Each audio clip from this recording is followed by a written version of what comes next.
It'll be fixed. It'll be fine. You won't have to vote anymore. You don't have to vote. Don't worry about voting. The voting, we got plenty of votes. Thank you. He journeyed to Pennsylvania, where he spent like a month and a half campaigning for me in Pennsylvania. And he knows those computers better than anybody, all those computers, those vote counting computers. And we ended up winning Pennsylvania like in a landslide. I'm a technologist. I know a lot about computers. And I'm like, the last thing I would do is trust a computer program. Because it's just too easy to hack. It's too easy to add just one line. We don't need the votes. I have so many votes. We don't need votes. We got more votes than anybody's ever had. Because we can take the Senate pretty easily. And I think with our little secret, we're going to do really well with the House, right? Speaker Mike Johnson is here. He and I have a secret. We'll tell you what it is when the race is over. I'm fucked. If we lose, I'm fucked. Over the course of the night, you should have seen two crosses in which the Northeast would have had a significant surge in favor of Harris, and then you would have seen a switch as Florida's reporting came in and the Rust Belt, and then you would have seen another switch when the West Coast started reporting. But we didn't see that. What we saw was almost a programmatic, steady percentage throughout the night.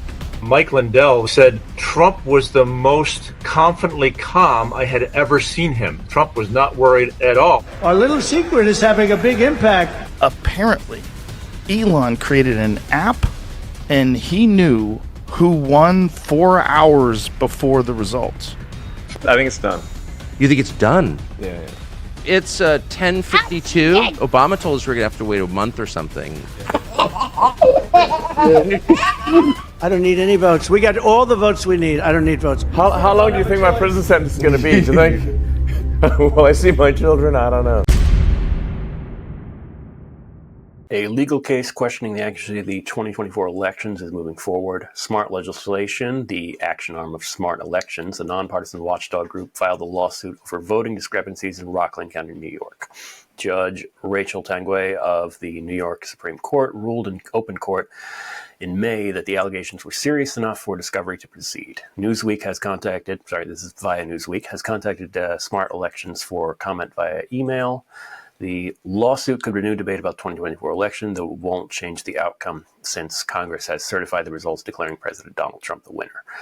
It comes amid unconfirmed reports that voting machines were secretly altered before ballots were cast in November's election. The federally accredited testing lab, ProVNV, that signed off on significant changes to ES&S voting machines, which are used in over 40% of U.S. counties, vanished from public view.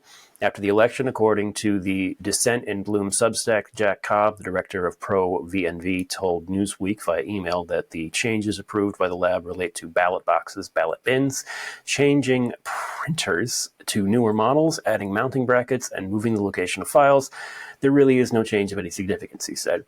Cobb also said that the lab's website was taken down and replaced with a new one in February and has been running ever since. According to the complaint, more voters have sworn in legal affidavits that they voted for independent U.S. Senate candidate Diane Sayre than the Rockland County Board of Elections counted and certified. Contradicting those results, the complaint also cited numerous statistical anomalies in the presidential election results. They include multiple districts where hundreds of voters chose the Democratic candidate Kristen Gillibrand for Senate, but none voted for former Vice President Kamala Harris, the Democratic candidate for president.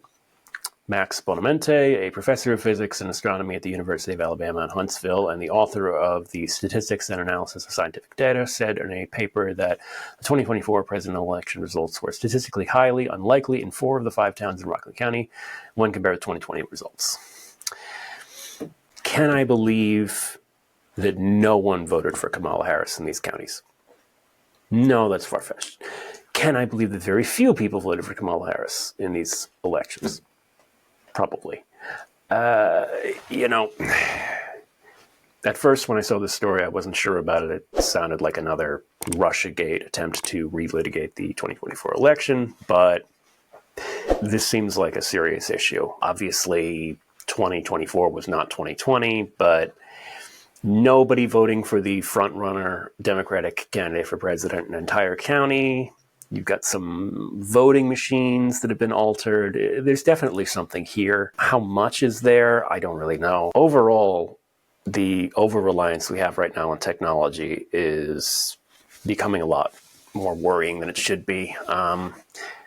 I mean, in a lot of ways, our elections already are held via, electronic means. They're already manipulated through the internet, through social media. This is a concerning story. When you look at a lot of what Republicans, especially our president, are saying about what was done in 2020 to win the Democrats' election, it sounds a lot like projection. Dead voters, voting machines being hacked into. The Republican Party, particularly Donald Trump, are pretty close to some people who have some influence over the tech community, who might own companies that make voting machines. I'm not saying anything definitive here. Obviously, it's all conjecture. But if there is something here in this story and these vote machines were altered and it's taken us till now to notice it or to do anything about it, this story could have much larger ramifications. Maybe our elections aren't as safe, secure, and honest as we think they are, and this is just the beginning of finding that out. Faith in our elections is already at an all-time low, not just among Republicans, but Democrats as well. Look at the primaries. There's definitely some issues with fairness and honesty going on there, especially along the Democratic Party. We're going to check in on this story as it develops, and hopefully they find something, and we'll go from there. In front of Chicago doors, you get free once you still get yeah, you do the whole time.